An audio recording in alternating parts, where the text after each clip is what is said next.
When we feel stuck, it can be hard to picture what's possible in the new year, but sometimes a small change, like refreshing your dinner routine, can make a big difference in your day-to-day. Cook Unity makes it easy to reset your meal habits with a variety of vibrant, healthy meals crafted by award-winning chefs. The chefs you see on TV and in five-star kitchens are the chefs who craft each small batch meal, and they're delivered directly to your door, ready to enjoy. There's no cooking required, and it's way healthier and cheaper than other delivery options. Experience the convenience of dishes made from local, in-season ingredients delivered straight to your door. It's an effortless way to savor high-quality, chef-prepared meals while feeling good about what you eat. Take a step toward a fresh start with Cook Unity, chef-crafted meals designed with you in mind.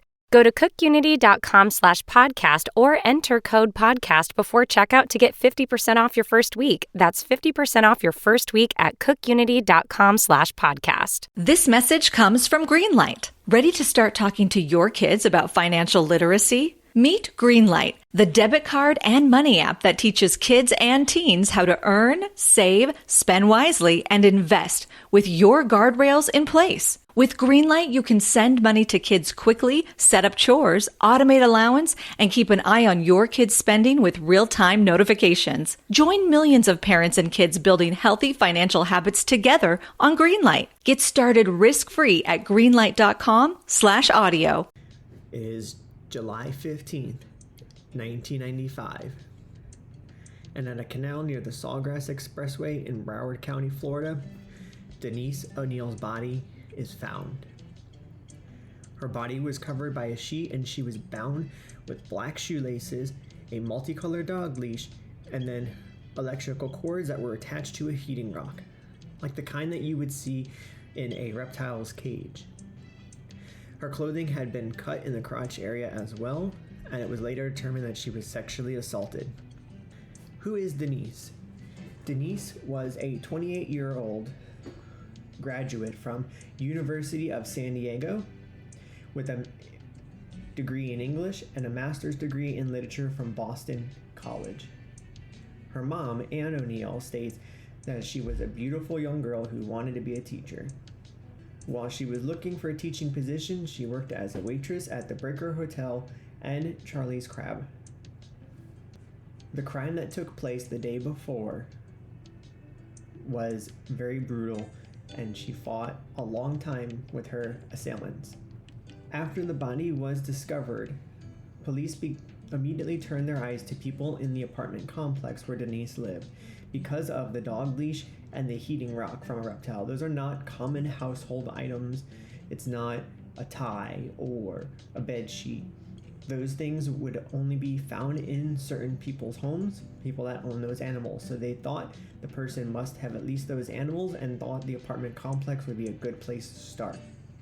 So they began searching the apartment complex, and it did not take them long to find their suspects. Denise's neighbor, Louis Calawaro, who lived next door in the Clear Lake Colony apartment complex, owned snakes and a dog. Luis agreed to go to the police station for questioning, and when he was there giving his statement on record, he also confessed to the murder. And he stated that he was just a lookout for his roommate, Isaac Brown, and Isaac is the one who robbed her and murdered her. Now, according to Luis, on the day of the murder, they saw Denise carrying the laundry basket upstairs, and when she got to her apartment door, Isaac, the roommate, pushed her into their apartment, and they shoved her to the ground. Then they used towels and other laundry from her basket to restrain her, and they gagged her with one of her socks. Luis told her that nothing would happen to her if she did exactly what Isaac said.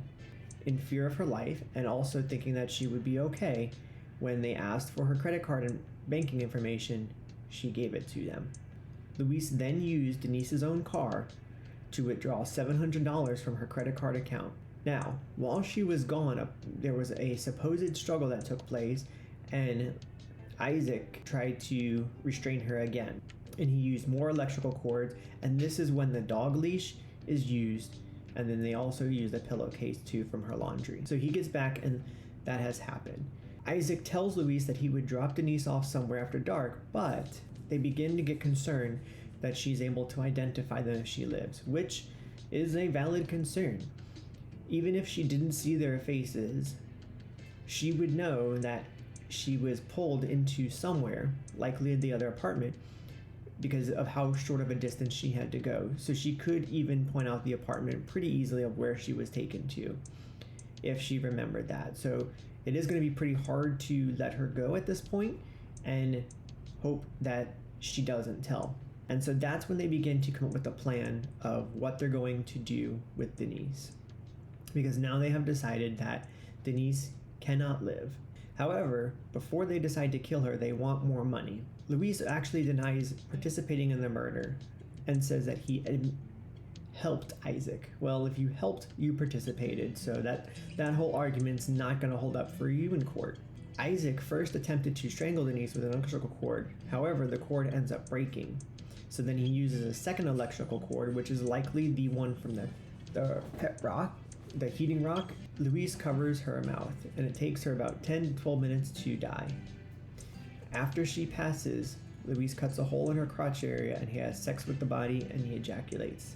Later that night, around 5 in the morning, the two of them wrapped her body up in a sheet, tied it with black shoelaces and an electrical cord, and they put her body in the trunk of her own car, and they drove it to the canal near the Sawgrass Expressway, and that's where they dumped the body. After they dumped the body, they withdrew another $400 from her account, which they split evenly, and then went out to breakfast at a nearby IHOP.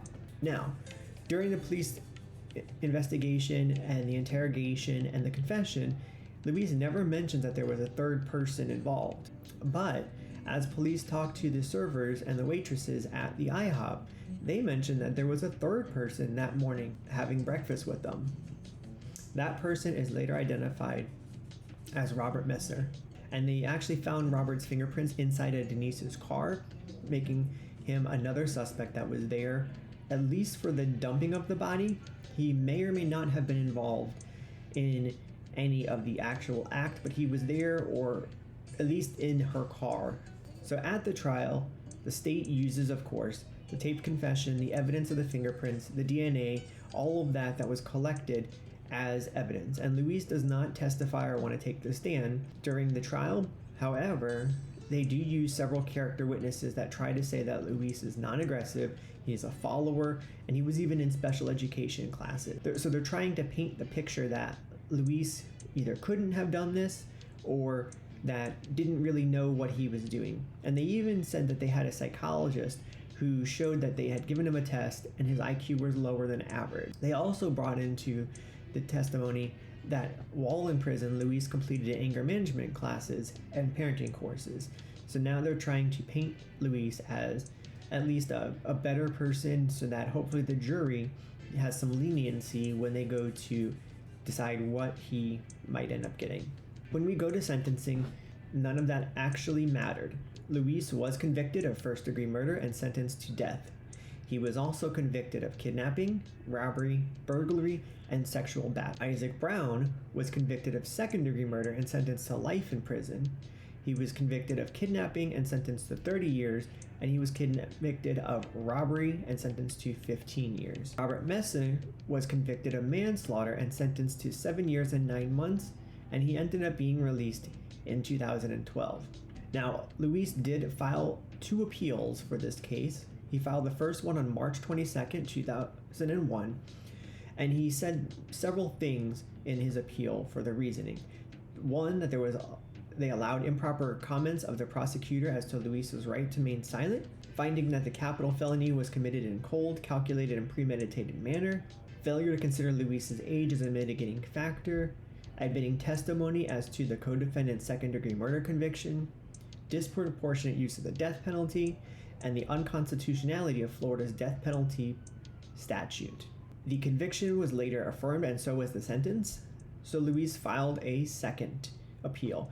This time he filed a 3.851 motion with the circuit court, which is a motion that is used to vacate or set aside or correct the sentence, and he amended that motion a couple times. He amended it back in December of 2004 and then January of 2006.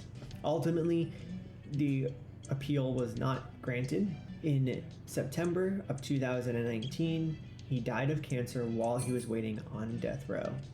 This was a very tragic murder of someone that was going to do great things with her life, impact so many lives of different children throughout the years as she became a teacher, and had so many years to live, and her life was taken from her for the stupidest reasons. Let us know what you think about this case and the murder that took place in the comments below.